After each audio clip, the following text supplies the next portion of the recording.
है ना।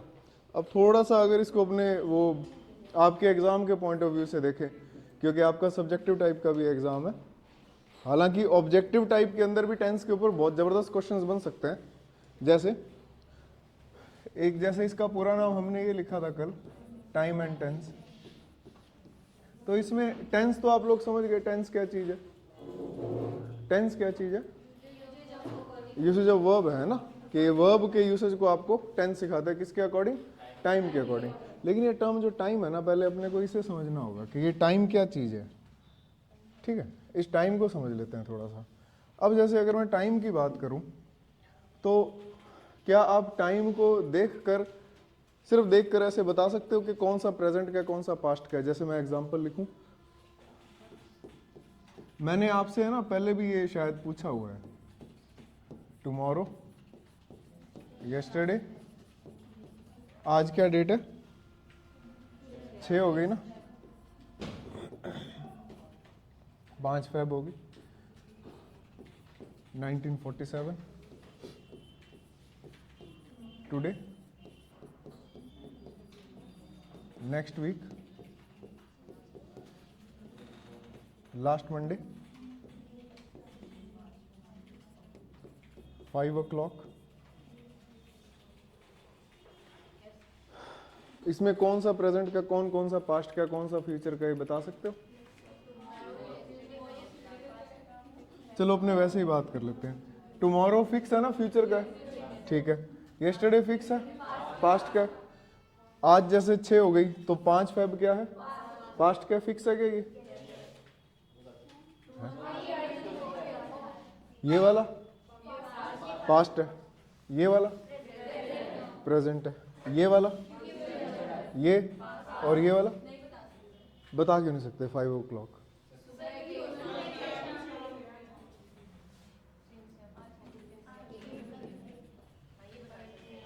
ये कौन सा है?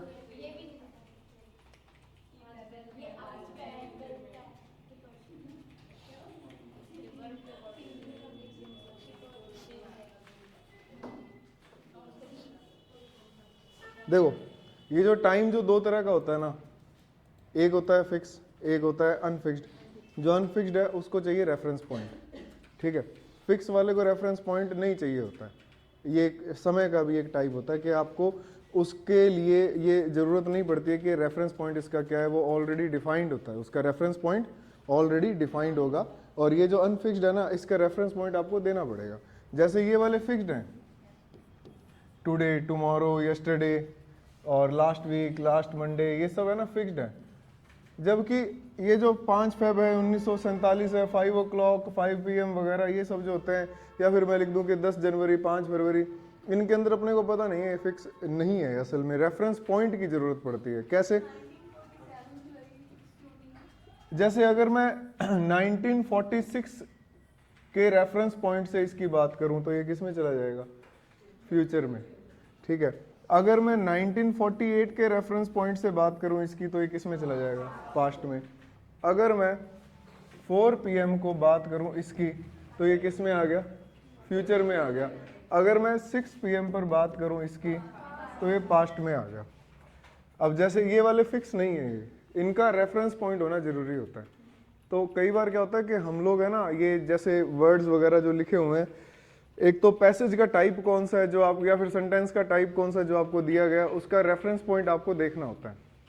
इस रेफरेंस पॉइंट को लेकर एक और बात आती है, रिपोर्टिंग टाइम।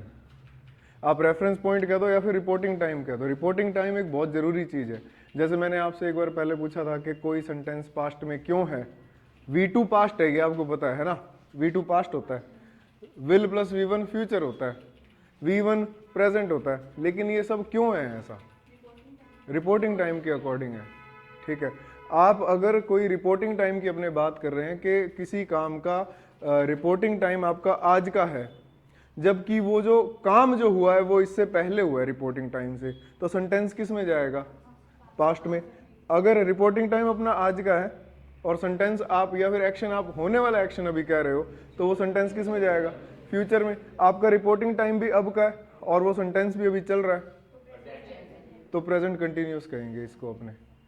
तो ये रिपोर्टिंग टाइम समझ रहे हो चीज क्या? अब इस रिपोर्टिंग टाइम के चलते ही है ना, जो इसके जो टाइप्स बनते हैं, जैसे अपने कहते हैं प्रेजेंट, पास्ट, फ्यूचर, ये सब अपने पढ़ते ही हैं, है ना। प्रेजेंट, पास्ट और फ्यूचर ये सब तो आपने देखा ही है। लेकिन इसके अलावा ना एक पॉइंट और आ जाता है इसमें, प्रेजेंट, पास्ट और फ्यूचर के अलावा। जैसे एक आपने टेंस का टाइप देखा होगा जिसमें अपने ऐसे लिखते हैं पास्ट परफेक्ट। अब सिंपल पास्ट और पास्ट परफेक्ट में क्या फर्क है, बता सकते हो? मतलब मैं उस अकॉर्डिंग पूछ रहा हूँ जो आपने अभी तक बेसिकली पढ़ा है स्कूल तक या फिर कॉलेज के अंदर।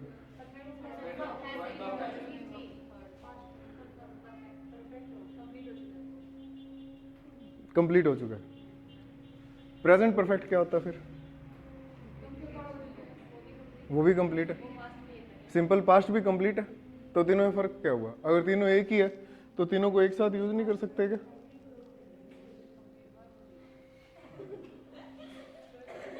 ठीक है,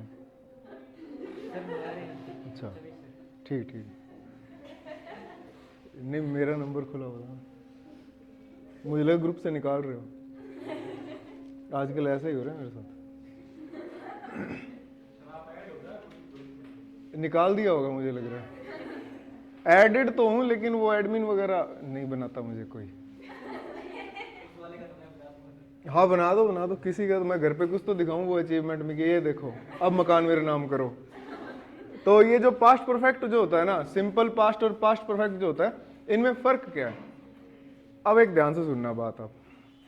मैं मान लो अब प्रेजेंट में किसी पास्ट के इवेंट की बात करूं तो वो सेंटेंस किस में जाएगा?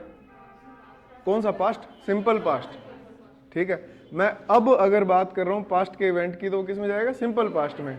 ये बात समझ आई? अच्छा, अगर मैं पास्ट में बात करता, रेफरेंस पॉइंट अगर पास्ट होता और उस पास्ट के रेफरेंस पॉइंट में मैं और पास्ट की बात करता तो वो किस में जाएगा? पास्ट परफेक्ट के अंदर जाता, पास्ट ऑफ पास्ट में जाता और पुराना हो जाता। ये पॉइंट समझ रहे हो? कि जैसे मान लो मैं ऐसे कह दूं किसी को कि कल आप बोल रहे थे ना कि आपने टॉपिक पूरा कर लिया था। अब रेफरेंस पॉइंट क्या कि कल आप बोल रहे थे, आप कल बोल रहे थे, ये रेफरेंस पॉइंट हो गया।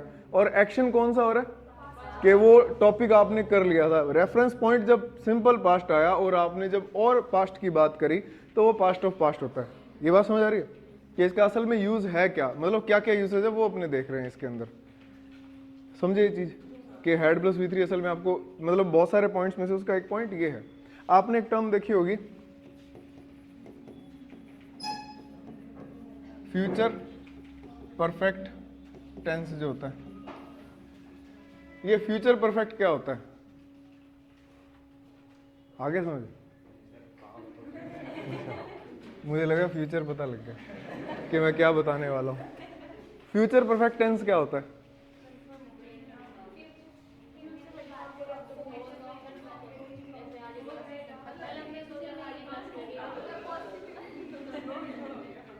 अभी तो रोल कदोल तो होना है। ये मैंने आपको कहा था ये वाला टेंस नहीं है, था थी थे तू चुका चुके वाला। और इसी वजह से अपने सेंटेंसेस के अंदर कई बार गड़बड़ हो जाती है और अपने जो लिखना चाहते हैं वो बता नहीं पाते। अब पता है फ्यूचर परफेक्ट टेंस कौन सा होगा?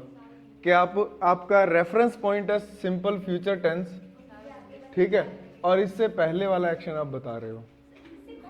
अरे परफेक्ट टेंस क्या होता है? Completed action. कंप्लीटेड एक्शन का मतलब क्या होगा? जो काम पूरा हो चुका है। और काम पूरा हो चुका है इसका मतलब कि ये जो है ना परफेक्ट टेंस जो है, कंप्लीटेड एक्शन जो है, ये हमेशा रेफरेंस पॉइंट से पहले ही रहेगा, ठीक है। ये पॉइंट समझ रहे हो क्या? परफेक्ट टेंस जो है ना, ध्यान से देखो, जैसे मान लो मैं इसमें कह दूं कि फिर कल को आप बोलोगे कि ये टॉपिक तो मैंने पढ़ लिया है। बोलोगे कब? कल को। और कल को आपने कौन सी बात बोली? कंप्लीटेड के इनकम्प्लीट? कंप्लीटेड। ये पॉइंट आया समझ में? ऐसे सेंटेंस आपने हिंदी में तो सुने होंगे कि कल को आप बोलोगे, ये फ्यूचर टेंस के अंदर चला गया। और फ्यूचर टेंस के अंदर आपने कौन सा एक्शन बोला है? कंप्लीटेड के इनकम्प्लीट? अच्छा, वो जो इस सेंटेंस के हिसाब से कि कल आप बोलोगे ये बात, इस सेंटेंस के हिसाब से बोलने का एक्शन पहले हुआ या फिर वो टॉपिक पढ़ने का एक्शन पहले हुआ? टॉपिक पढ़ने का एक्शन पहले हुआ कि आप बोलोगे कि मैंने ये पढ़ लिया है ऑलरेडी, आप ये बोलोगे, तो इसका मतलब ऑलरेडी पढ़ने के बाद आप ये बात बोल रहे हो ना, तो कंप्लीटेड एक्शन जो, या फिर मैं कह दूं कि फ्यूचर परफेक्ट टेंस जो है ना, ये भी आपको कंप्लीटेड एक्शन ही बताएगा। चेंज किसके अंदर आ रहा है? सिर्फ और सिर्फ रेफरेंस पॉइंट के अंदर चेंज आ रहा है ये, कि आपका ये अब जैसे अगर अपने अब बात करें कि परफेक्ट टेंस इतने टाइप के होते हैं, फिर मैं आपसे अचानक से पूछ लूं कि क्या कभी आपने फ्यूचर परफेक्ट टेंस का यूज किया है? I will have done this topic, आपने कभी ऐसे मैं ये टॉपिक पूरा कर चुका होऊंगा ऐसे करके बोलते हैं अपने? मैं कह दूं कि विल की जगह मे लगा दो, सेंटेंस तो अभी भी वही सेम सेंटेंस का मीनिंग आ रहा है। आप कुड लगा दो तब भी सेम मीनिंग आ रहा है, ठीक है। आप अगर कुड नहीं सॉरी, आप विल या शैल या मे या कैन, इसमें से कुछ भी लगा दो, आपको सेंस तो सेम ही मिल रहा है ना। कोई नाम मात्र के लिए हमें थोड़ी ना पढ़ना है कि मैंने फ्यूचर परफेक्ट टेंस पढ़ा हुआ है, इसके अंदर क्या होता है कि will shell plus have plus V3 आता है। लेकिन यूज कैसे कर रहे हैं इसका आपने, कि रेफरेंस पॉइंट फ्यूचर का हो, और इस फ्यूचर के रेफरेंस पॉइंट में आपने फ्यूचर का कोई कंप्लीटेड एक्शन बता दिया हो। जैसे मैंने अभी कहा कि कल को अपने ये बोलेंगे कि टेंस हमारा हो चुका है, हमें ये दोबारा नहीं करना, तो अब ये टेंस, ये दोनों सेंटेंसेस जो मैं आपको बता रहा हूं ये फ्यूचर टेंस के अंदर ही जा रहे हैं, ठीक है। थोड़ा बहुत समझ आया ये? कोई डाउट इसमें? मतलब मैं आपको बस ये बता रहा हूं कि हम लोग क्या पढ़ने वाले हैं टेंस के अंदर। जो टेंस है अपना, वो जो एक जो मैं ये कह दूं कि यूजुअल जो अपने पढ़ते आ रहे थे, या मैं कह दूं एवरीडे जो टेंस होता है अपना, वो वाला नहीं है। आपके एग्जाम के पॉइंट ऑफ व्यू से थोड़ा सा अलग है। वो छठी क्लास का होता है, वो चुका चुके वाला। अभी अपने छठी से आगे आ चुके हैं, तो उसमें समझ क्या आया था ये बताओ, या उसका यूज क्या कर पाए अपने आज तक? आज तक कोई यूज नहीं कर पाए उसका।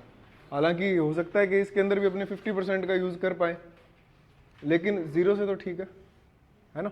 अब जैसे अगर अपने वही टाइम की बात करें, तो आपसे अगर ये पूछा जाए कि सबसे बड़ा टेंस या सबसे बड़ा टाइम कौन सा होता है, प्रेजेंट का, पास्ट का या फ्यूचर का?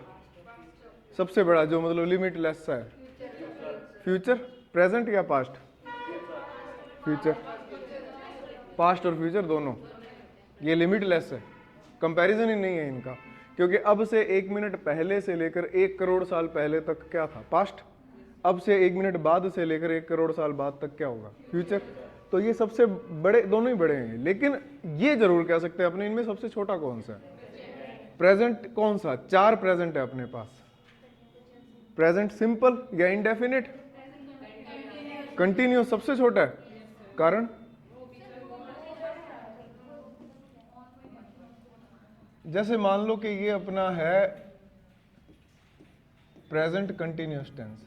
असल में प्रेजेंट कंटिन्यूस टेंस वो टेंस होता है हम जिसमें एग्जिस्ट करते हैं, ठीक है। हम ना 1 मिनट पहले एग्जिस्ट कर रहे हैं, ना हम 1 सेकंड बाद एग्जिस्ट कर रहे हैं। ये जो मोमेंट अभी जो चल रहा है ना, हम सिर्फ इसमें एग्जिस्ट कर रहे हैं। अब से 10 सेकंड पहले जाकर चेंज कर सकते हो चीज़ों को? 10 सेकंड बाद फटाफट पहुंच के आप चेंज कर सकते हो? नहीं कर सकते ना। तो आप कौन से टेंस में एग्जिस्ट करते हो? आपके मतलब मैं भी, हम सभी कौन से टेंस में एग्जिस्ट करते हैं अपने? प्रेजेंट कंटिन्यूअस के अंदर। जो मोमेंट अभी चल रहा है ना, सिर्फ इसमें है अपने, और किसी में नहीं है, ठीक है। और अपने पास में प्रेजेंट टेंस कितने? 4। और वो 4 कौन से? Simple present. इसका मतलब हैबिट। हैबिट में या रेगुलर एक्टिविटी में एग्जिस्ट करते हैं क्या?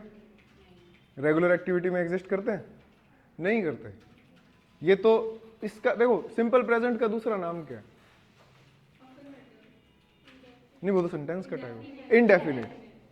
यही बताया आपने, प्रेजेंट इंडेफिनिट। उसका नाम इनडेफिनिट क्यों है? क्योंकि वो अनिश्चित है। वो अनिश्चित कैसे है? वो ना तो आपको कंप्लीटेड एक्शन बता सकता है, ना इनकम्प्लीट बता सकता है। वो इनडेफिनिट है। वो रेगुलर एक्टिविटी को बता रहा है, हैबिट्स को बता रहा है। वो हैबिट जो आज हुई है, कल भी होगी, कल भी हुई थी। रेगुलरली जो काम हो रहा है, जैसे सूर्य उगता है, कल नहीं होगा क्या? हालांकि उगता तो नहीं है बेचारा, धरती रोटेट कर रही है, लेकिन अपने वैसे चांदना हो गया, चलो ये मान लेते हैं अपने। ये जो वर्ड्स है ना ये, या फिर अपने कह देते हैं कि जो प्रेजेंट इंडेफिनिट, उसका नाम इंडेफिनिट क्यों पड़ा? क्योंकि वो रेगुलर इरेगुलर इन चीजों को बता रहा है। मतलब वो कंप्लीट और इनकम्प्लीट को बता ही नहीं पा रहा, ठीक है। तो अब ये जो प्योर प्रेजेंट टेंस जो होता है ना, वो प्रेजेंट कंटिन्यूअस होता है, ठीक है। प्योर प्रेजेंट टेंस है ये वाला। आप इससे अगर थोड़ा सा पहले आओगे तो आपको कौन मिलेगा?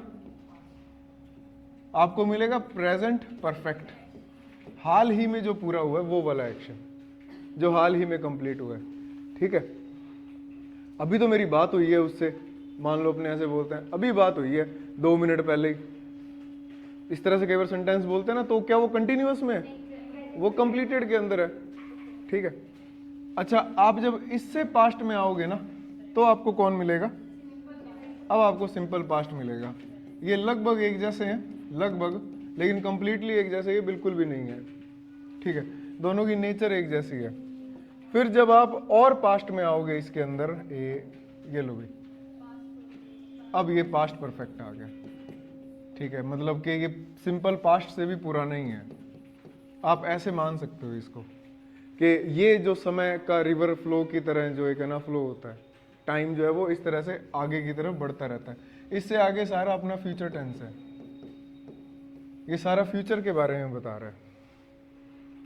ठीक है, ऐसा कुछ होता है। अब ये अगर अपने को ये चीज समझ में आ जाती है तो आप ये भी देख लोगे कि पेयर किस किस का बन सकता है। प्रेजेंट परफेक्ट और सिंपल पास्ट का पेयर आप बना सकते हो, और पास्ट परफेक्ट और सिंपल पास्ट का पेयर बना सकते हो।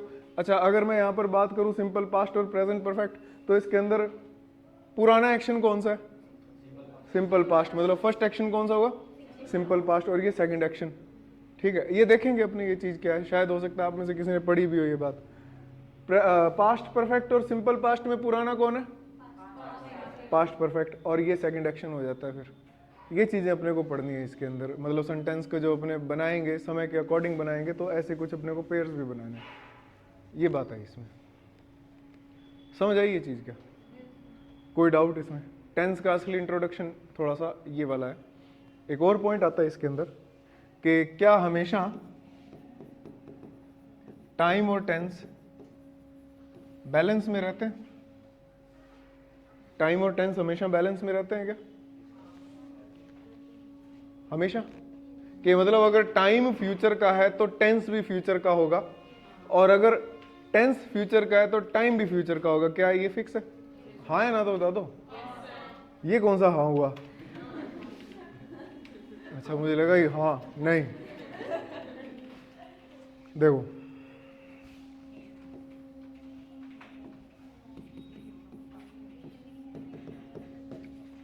I will meet them if they agree to what I say। ठीक है, चलो टेंस की बात करते हैं यहां पर। ये कौन सा टेंस है? फ्यूचर। और समय भी कौन सा है इसके अंदर? समय का मतलब समझ रहे हो कि ये काम अभी तक हुआ नहीं है, वो वाला समय है ना। तो अभी ये भविष्य में होगा ऐसा कि मैं उनसे मिल लूंगा। तो टेंस कौन सा हुआ इसके अंदर? फ्यूचर का हुआ, बिल्कुल सही। और टाइम भी कौन सा हुआ इसके अंदर? फ्यूचर का ही समय है भाई अभी तक, क्योंकि ये समय आया नहीं है, इसलिए फ्यूचर का ही समय है। लेकिन अगर मैं इसकी बात करूं वर्ब की फर्स्ट फॉर्म, वर्ब की फर्स्ट फॉर्म कौन सा टेंस होता है? Simple present. प्रेजेंट हो गया ना, तो मैं यहां पर सीधा लिख लेता हूं प्रेजेंट। ये प्रेजेंट आ गया। टेंस प्रेजेंट का हो गया। समय कौन सा है? ये पास्ट का है, प्रेजेंट का है, फ्यूचर का?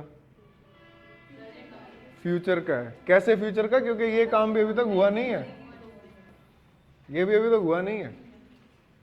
तो अब ये देख लो क्या बैलेंस में है दोनों चीजें? फ्यूचर का टाइम, टेंस प्रेजेंट का।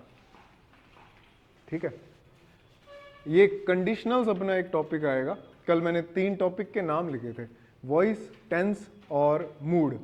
ये जो मूड है ना, ये कंडीशनल का ही एक पार्ट है, या फिर आप कह दो कि कंडीशनल मूड का एक पार्ट है, जिसके अंदर थोड़ी बहुत आपको ग्रामर से ऐसे लगेगा कि ग्रामर के रूल्स को फॉलो नहीं कर रहा है ये, लेकिन वो असल में उसका रूल अलग है। उस मूड टॉपिक को भी अपने अलग से पढ़ेंगे। तो ये कहानी समझ आई क्या कि हमेशा ये चीज बैलेंस में नहीं होती है? समझ आई कि नहीं ये वाली? अच्छा, ये ऐसा जरूरी नहीं है कि मैं ऐसे लिख दूं कि जैसे विल और शैल है, विल और शैल हमेशा फ्यूचर के अंदर ही आएंगे, या फिर मैं कह दूं कि V1 जो है वो हमेशा सिंपल प्रेजेंट के अंदर या रेगुलर एक्टिविटी के अंदर ही आएगा। चीजें चेंज होगी इसके अंदर, और वो सब ही हमने पढ़ना है। ये मान लो कि ये सब अपना अब इंट्रोडक्शन हो गया है टेंस का, कि असल में टेंस का यूज़ आपने किस वे में करना है वो देख रहे हैं अपने। ठीक है, कोई डाउट यहाँ तक किसी भी तरह का? कोई डाउट नहीं है? कोई ऐसा पॉइंट जिसके अंदर दिक्कत आई हो? मैं रिपीट कर देता हूँ, पढ़ाई होगा ये सब तो आपने पहले। टेंस सिंपल सी चीज़ है असल में, अगर आप इसको इस वे में पढ़ते हो ना अब तो ये थोड़ा सा और सिंपल हो जाएगा। फिर उसके बाद अपने थोड़ा सा इसमें, हालांकि नाम है उसका एडवांस लेवल ऑफ टेंस, वो मैं नहीं मानता कि एडवांस लेवल है वगैरह जैसा कुछ होता है, बस अपने उसके अंदर थोड़ा सा डीप जा रहे हैं कि और क्या क्या अपने वर्ब को और क्या क्या बना सकते हैं।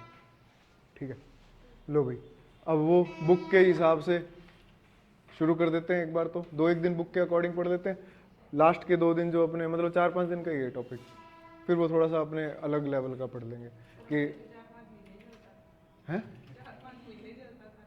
टेंस। हम लोग तो 6ठी से 12वीं तक चला था। टीचर चेंज होते गए, चीज टेंस की वही रही। अब जैसे अपने शुरू कर देते हैं सिंपल प्रेजेंट से। सिंपल प्रेजेंट आपको क्या क्या बताता है ये सब चीजें अपने देख लेते हैं। ये सिंपल प्रेजेंट आपको थोड़ा सिंपल वे में एक बार के आप अगर एक सेंटेंस को सिंपली लिखना चाहते हो तो, हालांकि ये पता भी है आपको कि क्या क्या बताएगा। जैसे सबसे पहली चीज तो ये आपको रेगुलर एक्टिविटी बताएगा, ठीक है। सेकंड ये आपको इररेगुलर एक्टिविटी भी बताएगा। अब आप कहोगे ये क्या फर्क हुआ?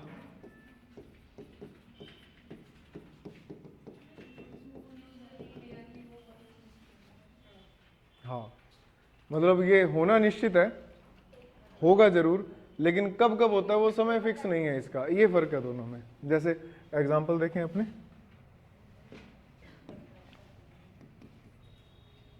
वैसे ना ये रेगुलर एक्टिविटी, हैबिचुअल वर्क, ये सब लगभग एक जैसी ही बातें होती है। जैसे किसी की रेगुलर एक्टिविटी है, वो थोड़ा डीप देखेंगे तो अपने को पता लग जाएगा क्या फर्क है। जैसे मान लो मैं ये कह दूं कि ही वेक्स अप या she wakes up early every day,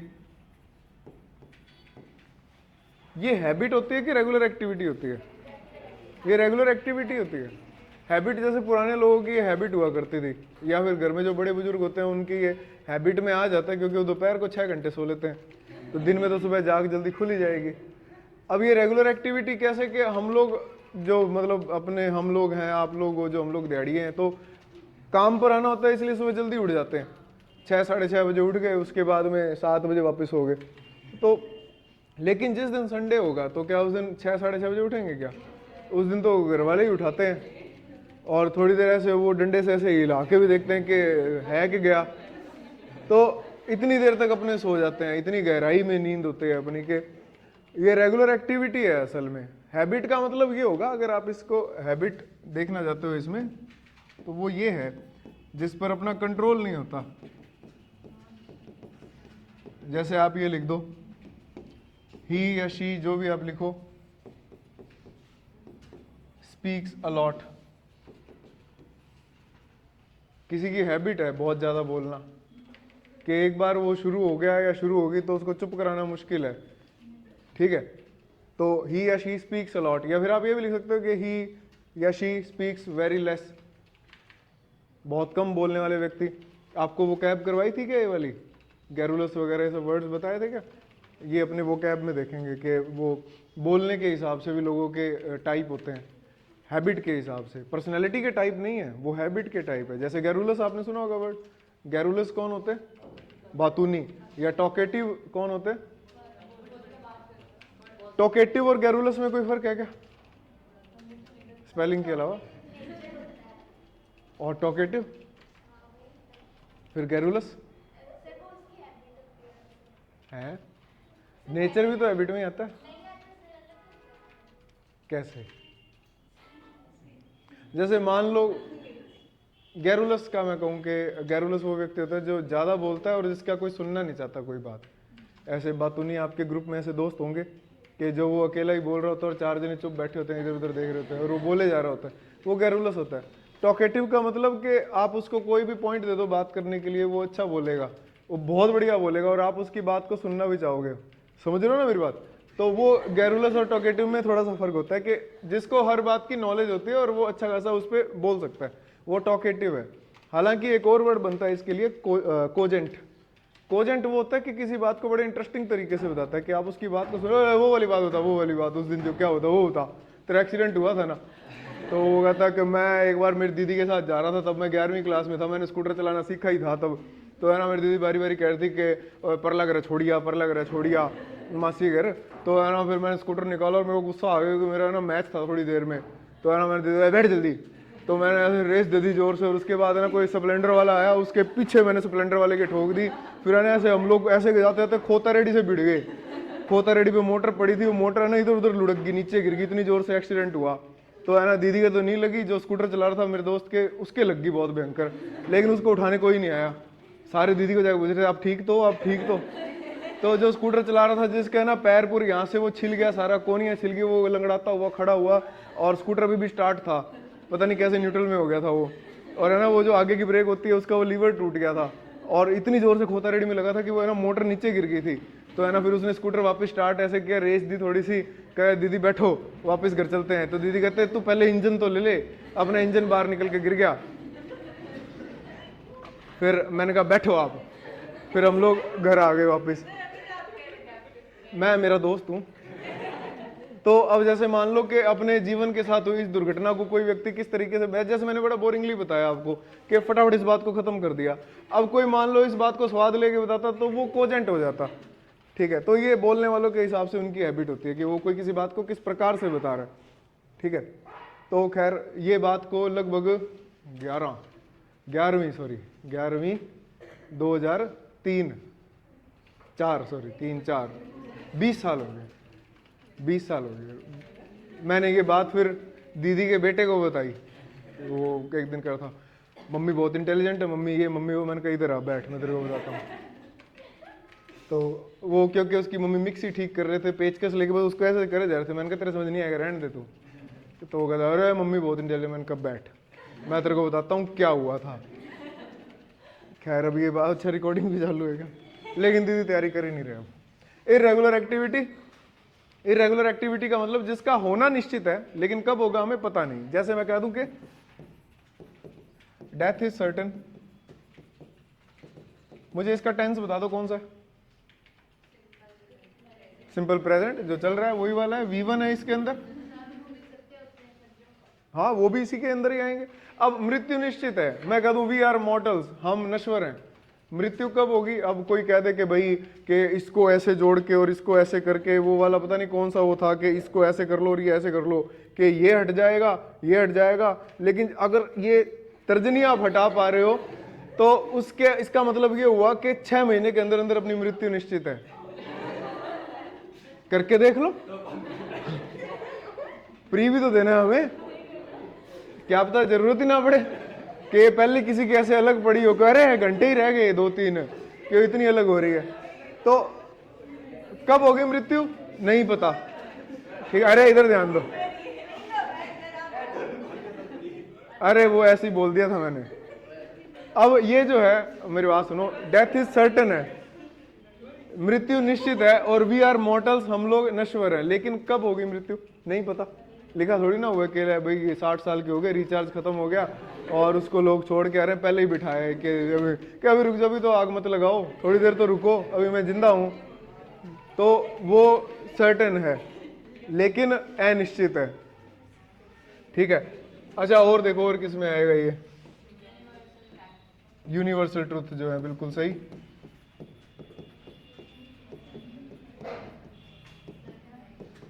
universal truth का मतलब क्या हुआ? सार्वभौमिक सत्य है। सार्वभौमिक सत्य का मतलब क्या हुआ? यूनिवर्सल।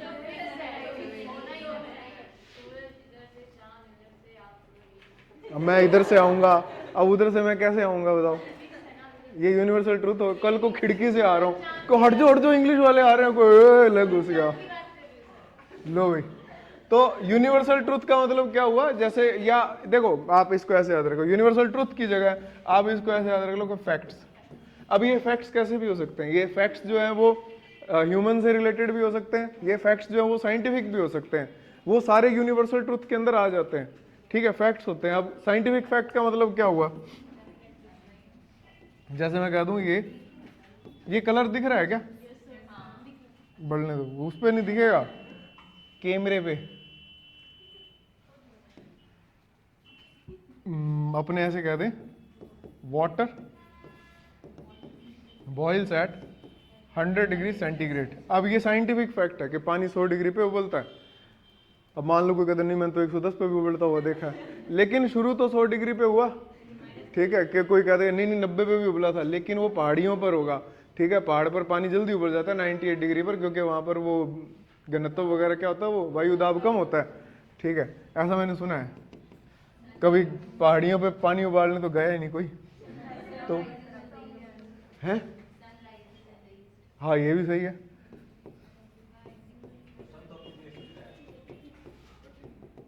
लिख सकते हैं भैया, मैडम ने बोल दिया, हाँ फैक्ट हो गया। अब ऐसे बोल दें अपने, the sun is a star, the sun is a star, सूर्य एक तारा है। अब ये तो यूनिवर्सल ट्रूथ है, साइंटिफिक फैक्ट भी है ये वाला, इसको अपने झुठला तो नहीं सकते कि नहीं नहीं नहीं सूर्य तो एक चंद्रमा है, थोड़ा बड़ा हो गया बस वो, या फिर एक प्लेनेट है वो, ऐसा नहीं है। यूनिवर्सल ट्रूथ या फैक्ट्स जो आप कह दो, साइंटिफिक फैक्ट या फिर किसी मनुष्य को लेकर जो फैक्ट्स होते हैं वो भी इसी के अंदर आ जाते हैं। जैसे मान लो मैं कह दूं कि ही या शी, जो भी आप लिखो, he is not reliable person, कि कोई ऐसा व्यक्ति जिस पर आप विश्वास नहीं कर सकते हो, अविश्वसनीय, ये उसके लिए फैक्ट है, ठीक है। जैसे आप यही बोल सकते हो कि ही या शी, जो भी आप लिखो, rights in a good manner about any topic, किसी भी टॉपिक को आप दे दो उसे, वो बहुत ही या शी जो भी है वो बहुत ही अच्छे तरीके से लिखेगा उसको। ये राइट्स जो है ना यहाँ पर, ये उसकी हैबिट को या फिर उसके फैक्ट को बता रहा है कि उस व्यक्ति को लेकर फैक्ट क्या है, कि वो एक अच्छा लेखक है। ये सिंपल प्रेजेंट है, प्रेजेंट, इसके बारे में ये फैक्ट्स बता रहा है ये, मतलब क्या क्या कर सकता है ये। इवन आपने ये भी सुना होगा कि जो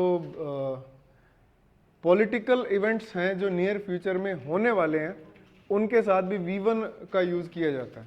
जैसे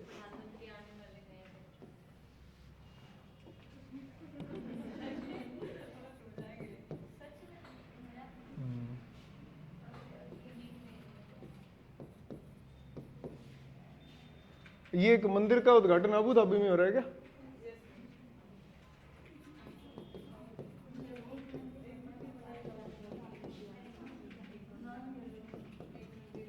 कितनी फरवरी को जा रहे हैं? 14 फरवरी को जा रहे हैं क्या, या 24 को, 29 को जा रहे हैं क्या? तो इसमें अगर आप ऐसे भी लिख देते हो ना 29th ऑफ फरवरी, तो भी यहां पर V1 आएगा।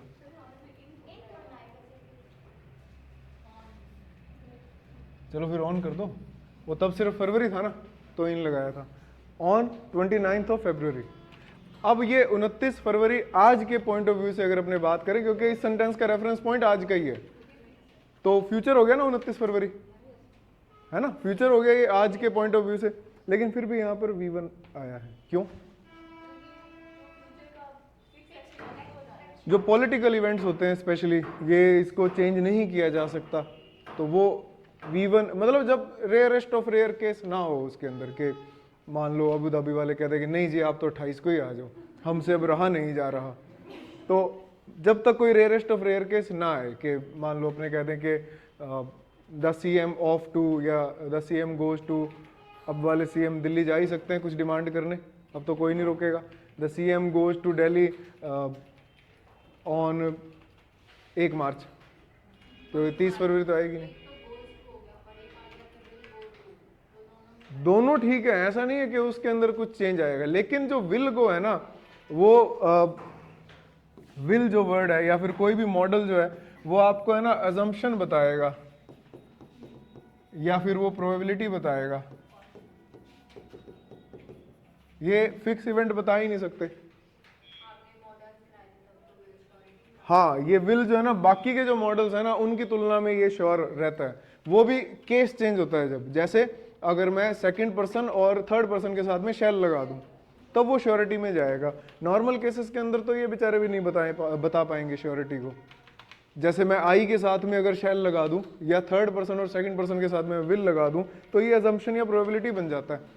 लेकिन अगर मैं मान लो बताना है चाहता हूं कि भविष्य में निश्चित रूप से क्या होगा, जैसे कई बार अपने बोलते हैं ना अरे पढ़ेगा नहीं तो पास ही नहीं होएगा तू, अब ये अजम्पशन है कि श्योरिटी है? वो श्योरिटी है। और ये थ्रेटन हो गया, या आप इसको कह सकते हो कि वो ऑब्लिगेशन टाइप का ये बन गया। तो उसके अंदर आपको वो शैल का यूज करना होता है सेकंड पर्सन या थर्ड पर्सन के साथ में। वो सेंटेंस का टाइप चेंज हो गया यहाँ पर, ठीक है। अब ये जो है ना विल जो यूजुअली हम लोग यूज करते हैं तो वो आपको अजम्पशन या प्रोबेबिलिटी बताता है। तो अब ये पॉलिटिकल इवेंट है, पॉलिटिकल इवेंट के अंदर तो विल या शैल का यूज करना ही नहीं है, जो वहां से पीएमओ से साइन हो चुका है। जैसे जब आपकी ज्वाइनिंग आएगी तो ज्वाइनिंग आपकी वो सिग्नेचर हो चुका है कि आरपीएससी ने आपको सेलेक्ट कर लिया है, तो वो विल शैल वाला नहीं होगा। फिर अपने ना अंदाजा ऐसे लगाते हैं कि I will be the best candidate till now वगैरह ऐसे करके बोल देते हैं कि ये अपना अजम्पशन है असल में, कि मैं अब तक का सबसे बढ़िया कैंडिडेट बन के दिखाऊंगा, सबसे बढ़िया डीवाईएसपी मैं ही बनूंगा, ये सबसे बढ़िया एसडीएम जो बिल्कुल भी रिश्वत नहीं लेगा, लोगों की मदद करेगा और बच्चों को फ्री में पढ़ाएगा, चाहे वो किसी फ्लाईओवर के नीचे खड़ा होकर पढ़ा रहा है बच्चों को, चाहे बच्चा एक भी ना आए लेकिन मैं पढ़ाऊंगा जरूर। तो वो अजम्पशन होती है, वो विल या शैल का अपने यूज करते हैं। जब यहाँ पर है ना, जब आप पॉलिटिकल इवेंट के लिए V1 का यूज करते हो तो इसका मतलब वो श्योरिटी है। अब उसको कैंसिल होना लगभग ना के बराबर है, जब तक कोई दुर्घटना या कोई बहुत ही रेयर केस ना हो जाए। मान लो कि पीएम जी ने निकलना है कल को और आज कहीं युद्ध लग गया, तब थोड़ी ना पीएम वहां पर जाएंगे, फिर तो युद्ध का जवाब दिया जाएगा। मान लो चाइना अगर अटैक कर देता है, फिर चाइना पिछली बार किया था, वुहान था क्या, कौन से गलवान, उसमें फिर बेचारे को मुंह की खानी भी पड़ी थी और वास्तव में अपनी आर्मी वालों ने बढ़िया ही धोया था उनको। खैर मजा आ गया ये बात करके। ये वाला समझ आया क्या? ये सिंपल प्रेजेंट के बारे में समझ गए आप? सिंपल प्रेजेंट आपको क्या क्या चीजें बता पा रहे हैं? अच्छा बता रहे हो, हाँ बताओ भाई क्या क्या बताता है ये? Regular action, irregular action, habit, facts, universal truth और पॉलिटिकल इवेंट्स जो है, जो फिक्स्ड पॉलिटिकल इवेंट्स हैं उसको भी V1 ही बताता है। ये रहा अपना एग्जाम्पल, हेडिंग डाल लेना आप। नहीं, देखो दो तरीके से आप लिख सकते हो। 29 फैब लिखा आपने, और अगर आप ऑफ लगाते हो तो ऐसे लिखना पड़ेगा। ये दो तरीके से आप लिख सकते हो किसी भी डे या डेट को। अगर आप ये 29th कर देते हो तो ऑफ लगाना, ठीक है, क्योंकि अगर आपने ऐसे लिख दिया 29th फैब, इसका मतलब क्या हुआ? फरवरी 29वीं। कौन सी वाली 29वीं है फरवरी भाई? ये कब शुरू हुआ था? जो अपना अभी जैसे 2000वां साल चल रहा है, उसके अंदर जो पहला साल बना होगा उसके अंदर वो पहली फरवरी, दूसरी फरवरी, तीसरी फरवरी, 29वां साल जब चला था वो 29वीं फरवरी है, ठीक है। अभी कौन सी फरवरी चल रही है? 2024वीं फरवरी। 24वीं नहीं है, 2000 भूले? अच्छा छोटी डिजिट है इसलिए 2024वीं फरवरी चल रही है। ये फर्क ये है, अगर आपने ये लिख दिया ना 29 फेब को मैं आपको ये करवा दूंगा, इसका मतलब कि पास्ट में जाके करवाएगा भाई, कि वो जो साल 29वां था तब करवाया था। ये वही जो अपना ये एडी और बीसी वो क्या होता है, ईसा पूर्व और ईसवी। भाई मेरे को ज्यादा पता नहीं हिस्ट्री वाला भाई, ये कौन सा नव पाषाण, पूरा पाषाण और कौन कौन से काल आ जाते हैं। हालांकि इंटरेस्टिंग तो लगता है थोड़ा बहुत कि वो जो सेपियंस, एक बुक पढ़ी है आप लोगों ने क्या, हिस्ट्री वालों ने, होमो सेपियंस या सेपियंस नाम है उसका शायद, युवाल नोवा हरारी की एक बुक है, अपने समय की बेस्ट सेलर रही है वो बुक। ऐड तो कर रहा हूँ भाई की, इजराइल का वो राइटर है और उसको अब तक का सबसे बुद्धिमान मनुष्य बताया गया युवाल नोवा हरारी को। उसकी जो 3-4 बुक्स आई हैं उसने भविष्य प्रेडिक्ट कर लिया और वो बात है ना सही भी निकल रही है। जैसे उसकी एक बुक आई थी अभी रिसेंटली, वो होमोडायस, जिसके अंदर मनुष्य के अंदर चिप लग जाएगी, और वो उस बुक के हिसाब से होमोसेपियंस के हिसाब से पढ़ी है क्या ये वाली?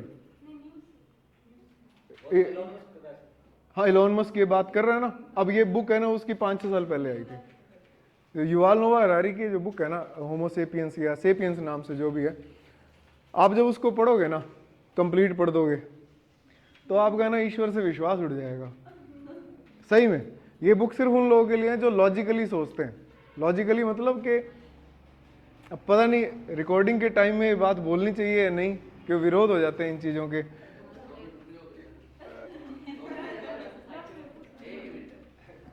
अच्छा, ये भी है। चलो फिर, ये सिंपल प्रेजेंट तो आपको समझ आ गया। सर स्टॉप करना।